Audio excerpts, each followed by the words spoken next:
The story began with the narration of Lee Seonjun telling about his daughter who just destroyed the world. He asked her, "Why did you do it?" She asked him if it was too late for him to take responsibility as a father or if he was here as a hunter to hunt her down.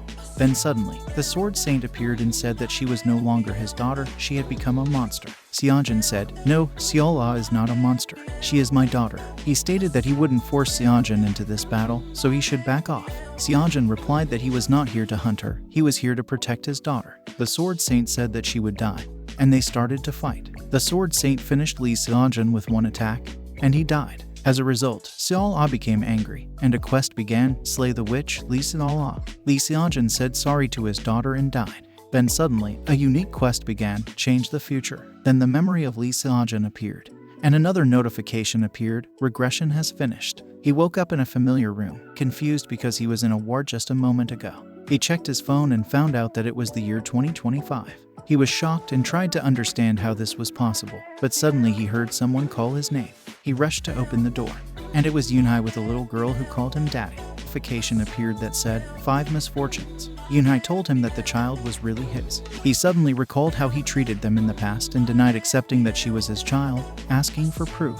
He thought he was trash, looked towards his daughter, and recalled the misfortunes that turned her from an innocent child into a witch. He remembered that Yoonhye had died while taking care of Seola, and after that, he took care of her but ignored her and kept working, leaving her in an environment without any care. Seonjun thought the reason Seola became a witch was him. Yoonhye said, "It's hard to believe, but she is her daughter." She said Seonjun should believe in her and asked him to give them a chance. Seonjun agreed and asked them to come inside. He escorted his daughter inside, and Seola was very happy. But Yoonhye was surprised by Seonjun's actions. He cleaned his house and also played with his daughter. This was new for Yoonhye.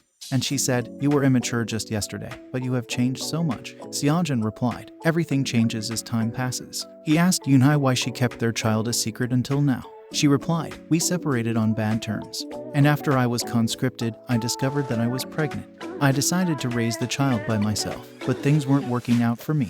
That's why I came here. I can't let the child sleep at a motel, so I came here. Let me stay here for a little while." Seonjun agreed, and Yoonhye was shocked by his response. Then Seonjun asked her where her stuff was and helped her bring it inside. Seonjun felt shy and said, "It might be sudden, it may come as a sudden question, but should we get married?" Yoonhye was taken aback by Seonjun's unexpected proposal and couldn't help but wonder what had brought about this change in him. While she was momentarily not looking at him, Seonjun realized that Yoonhye was dumbfounded because he had accepted their daughter and allowed her to live with them, and now he was asking Yoonhye to marry him. However, Seonjun also acknowledged the possibility of regretting his past actions and felt the need to take responsibility for his mistakes. He understood that he had much to make up for. Yoonhye replied that she had come to Seonjun's place out of necessity, and not because she had any lingering feelings for him. She expressed her flustered state and suggested discussing the matter of marriage at a later time.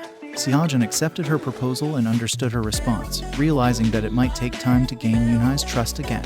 Later that day, Seonjun brought up the topic of the expenses involved in raising Seola and expressed his concerns about earning enough money to provide for them and secure a house. He asked Yoonhye if she had thought of a plan.